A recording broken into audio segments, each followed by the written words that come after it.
TDP అవ్వచ్చు, మీరు TDP సానుభూతి పరులు అంటున్నారు. మీరందరూ వాళ్ళ చెల్లెల్ని ఎవరైతే ఉన్నారో వైఎస్ జగన్మోహన్ రెడ్డి గారి చెల్లెల్ని తీసుకెళ్ళి కాంగ్రెస్ పార్టీ నుంచి కాంగ్రెస్ పార్టీలోకి పెట్టి చంద్రబాబు నాయుడు వీళ్ళని తెచ్చి ఆమెను పంపించి తిట్టిస్తున్నారు. వైఎస్ జగన్మోహన్ రెడ్డి ఎవరైతే ఉన్నారో వైఎస్ కుటుంబాన్ని చీల్చాడు అంటే డైరెక్ట్‌గానే ఆవిడ. వైఎస్ కుటుంబాన్ని చీల్చారు. అందరూ ఒకవైపు అయ్యాం. ఎక్కడెక్కడే అయిపోయాం. దీని మొత్తం కారణం జగన్మోహన్ రెడ్డి అని చెప్తుంది ఆవిడ. ఇంకా డైరెక్ట్‌గా దానికి సాక్ష్యం మా అమ్మ అని చెప్తుంది. ఆ పైన దేవుడు అని చెప్తుంది. అంటే మీరు మీరు పంపించింది కదా! అంటే మూకుమ్మడి దాడి చేయడానికి మీరు స ప్రయత్నిస్తున్నారా వైఎస్ జగన్మోహన్ రెడ్డి గారి మీద? ఓకే. హ్మ్.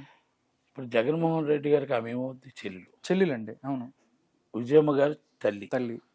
రాజన్న వారసులిద్దరు. హ్మ్. రాజన్న బిడ్డ, రాజన్న బిడ్డడు. హ్మ్. రాజన్న బిడ్డని సీఎం చేయడం కోసం వైఎస్ఆర్సీపీ పార్టీని రావడం కోసం మేమందరం నామమాత్రులమే. హ్మ్. చిన్న చిన్న ఒక చీమల లాంటి వాళ్ళం. ఓకే. కానీ కీలక పాత్ర పోషించింది షర్మిల గారు. హ్మ్. కీలక పాత్ర పోషించింది విజయమ్మ గారు. హ్మ్. కీలక పాత్ర గవర్నమెంట్ ఫామ్ చేశారు. హ్మ్. ఫామ్ చేసిన తర్వాత ఆమెకు రాజకీయంగా ఆమెకు ఆశ ఉండదా?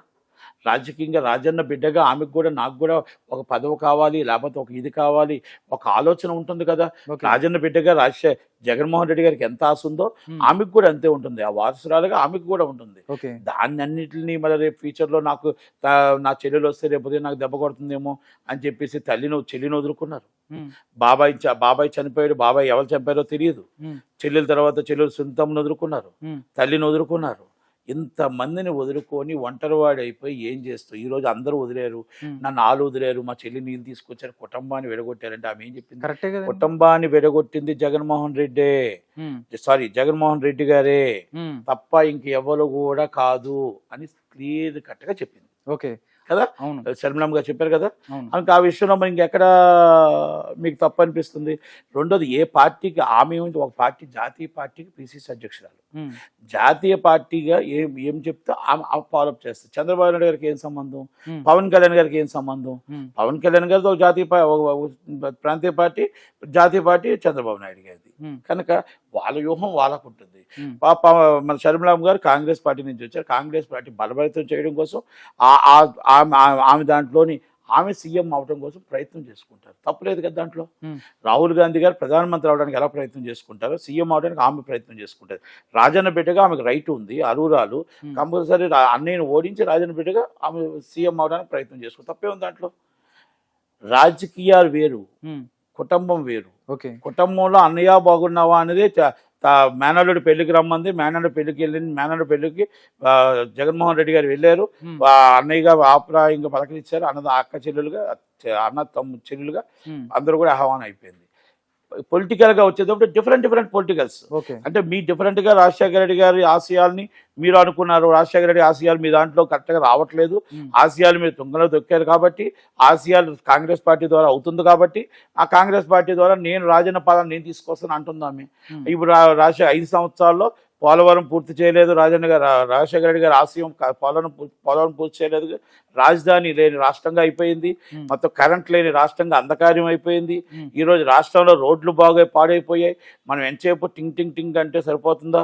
మనకు చదువులు లేవు, పిల్లల ఉద్యోగాలు లేవు. 35,000 ఎకరాలు ఇచ్చిన రాజధాని రైతుని రోడ్డు మీద పడేసి వాళ్ళ పిల్లలకు పెళ్ళిళ్ళు లేక, ఉద్యోగాలు లేక, వాళ్ళు వేసిన రోడ్ల మీద మనం నడుస్తూ, వాళ్ళు వేసిన అసెంబ్లీ మీద, వాళ్ళు వేసిన హైకోర్టు మీద, వాళ్ళు పెట్టిన మనం సెక్రటరీ మీద నడుస్తూ, వాళ్ళని నవ్వుతూ, వాళ్ళ రోడ్డు మీద కూర్చోబెట్టి ఆ టెంట కాడి నుంచి నవ్వుతూ ముసుముసు నవ్వుతూ వెళ్ళిపోతుంటే మనకు బాధ అనిపించట్లేదా అని ఒక మాట ఆమె అడుగుతుంది. తప్పేముంది దాంట్లో? ఇవన్నీ నిజాలే కదా.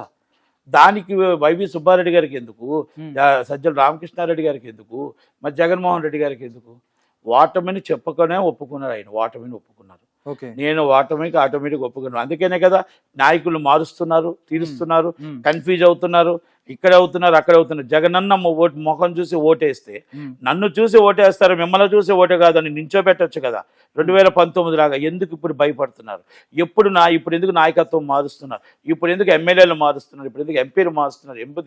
దేశంలో నాకు తెలిసి మొట్టమొదటిసారి ఇంతమంది ఎమ్మెల్యేలు, ఎంపీలు, అధ్యక్షులు రాజీనామా చేసే పార్టీ ఏదైనా ఉందంటే అది వైసీపీ పార్టీయే.